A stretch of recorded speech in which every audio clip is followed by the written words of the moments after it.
आंधी तूफान से वो डरते हैं जिनके मन में प्राण बसते हैं।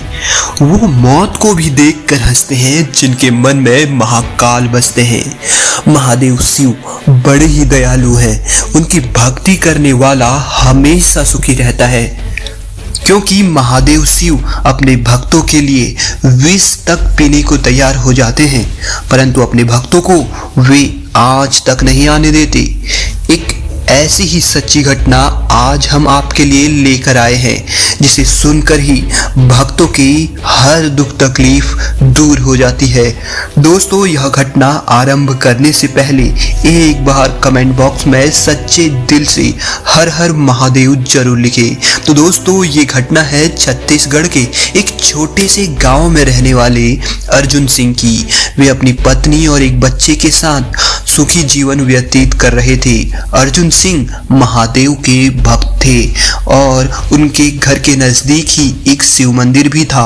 उनका यह रोज का नियम था कि सुबह सुबह उस शिव मंदिर जाना और 1 घंटे शिव के महामृत्युंजय मंत्र का जाप करना। और महादेव की भी अर्जुन पर बड़ी कृपा थी। उनके ही आशीर्वाद से 6 साल पहले अर्जुन को एक सुंदर सा बालक हुआ था। अर्जुन सिंह एक सुंदर बालक के पिता बने। अर्जुन सिंह की ही तरह उनका बच्चा भी महादेव की भक्ति में रुचि लेने लगा। एक दिन अर्जुन सिंह का बच्चा अन्य छोटे बच्चों के साथ खेलते खेलते जंगल की ओर निकल पड़ा। जिस जंगल की तरफ वे बच्चे निकले थे, वहां गांव के लोग बहुत कम जाया करते थे, क्योंकि उन्हें वहां जाने से डर लगता था। परंतु बच्चों को इनसे क्या मतलब, वे तो खेलते खेलते उस जंगल के अंदर जा पहुंचे। दरअसल उस जंगल में कई प्राणघातक जानवर थे। अर्जुन सिंह का बालक जब उस जंगल में एक पेड़ पर चढ़ा तो कुछ ही देर में उसकी जोर से चीखने की आवाज आई और वह उस पेड़ से नीचे गिर चुका था। उसके अन्य साथी बालक उसकी मदद को आए तो पता चला उस पेड़ में बहुत ही खतरनाक सांप था और उस सांप ने ही अर्जुन के बालक को काट लिया था। सभी बच्चों ने मिलकर अर्जुन सिंह के बालक को उठाया और गांव की तरफ भागे। गांव में पहुंचते ही अपने बच्चे की हालत देख अर्जुन सिंह की पत्नी जोर जोर से रोने लगी, क्योंकि उनका वह इकलौता बच्चा था।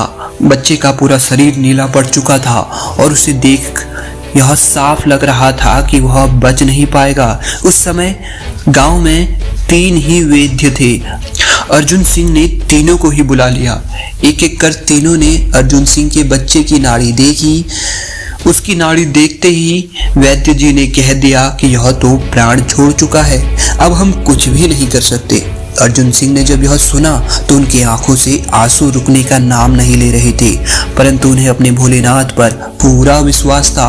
उन्होंने अपने बालक को अपने हाथों में लिया और दौड़ पड़े उस शिव मंदिर की तरफ जहां वो रोज शिव की पूजा किया करते थे। उन्होंने शिवलिंग के सामने अपने बालक को रख दिया और रोते हुए बोले, हे महादेव, तुम तो जानते हो मैं और मेरी पत्नी हम दोनों के प्राण बसते हैं इस बालक में। यह हमारी सारी दुनिया है, इसके बिना तो संसार का हर सुख हमारे लिए फीका है। प्रभु, आखिर क्यों आपने इसे हमसे छीन लिया? क्या मेरी भक्ति में कोई कमी रह गई थी या मैंने कोई गलती कर दी थी? प्रभु, अगर ऐसा है तो आज मैं भी आपके दरबार में प्राण त्याग दूंगा। और फिर जोर जोर से रोते हुए वह महामृत्युंजय मंत्र का जाप करने लगा। कुछ देर में अचानक से तेज हवा का झोंका आता है और मंदिर की घंटियां बजने लगती हैं। तभी महामृत्युंजय मंत्र का जाप कर रहे अर्जुन सिंह के कानों में एक हल्की सी आवाज आई, पुत्र, तुम क्यों रो रहे हो? तुम्हारा बेटा मरा नहीं है, वह तो सो रहा है, उसे जगाओगे नहीं? इतना सुनते ही अर्जुन सिंह ने तुरंत अपनी आंखें खोली तो आसपास कोई भी नहीं था। फिर उसने अपने पुत्र को देखा तो वह उबासी ले रहा था, मानो अभी अभी गहरी नींद से जाग गया हो। अर्जुन सिंह के पुत्र ने उठते ही कहा, पापा, हम मंदिर में क्या कर रहे हैं? मैं तो खेलने के लिए अपने दोस्तों के साथ उस जंगल में गया था ना।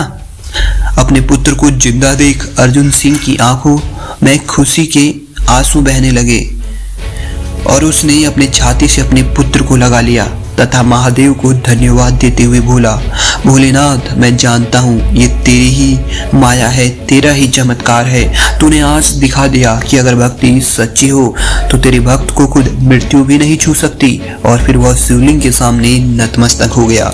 तो दोस्तों, देखा आपने भक्ति में कितनी शक्ति होती है। अगर भक्ति सच्ची हो तो भगवान को अपने भक्त को हर मुसीबत से निकालने आना ही पड़ता है। दोस्तों, कमेंट बॉक्स में हर हर महादेव जरूर लिखें और हर शिव भक्त तक ये जानकारी पहुंचे, इसलिए इसे शेयर करें।